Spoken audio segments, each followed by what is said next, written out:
Ganito ang ginawa ng magpamilya. Natulog na lang kami at Naging alien. ang mga kasamahan ko inantok dahil sa kinain nila inihaw na baboy. Kumain sila ng inihaw na baboy at napakasarap-sarap hanggang sa nabusog sila hanggat ganito ang nangyari. Nagsitulog sila sa sobrang kabusugan. Dahil hindi na sila makatulog dahil sobrang ingay mo.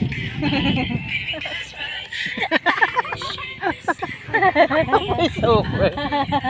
OA man to na voice over. Buksan na natin ang mata. Ang isa naman ay natutulog pero ngumingitig siya. Seryoso ba ito?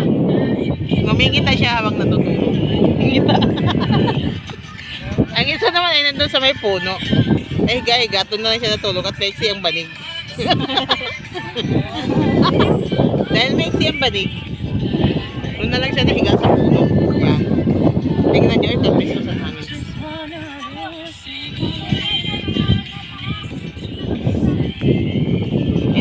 Tingnan nyo, ang dagat na payapa, ang dagat at na presko. Yan, ganito ang ganap ng aming paliligo sa dagat. Tulog ang lahat.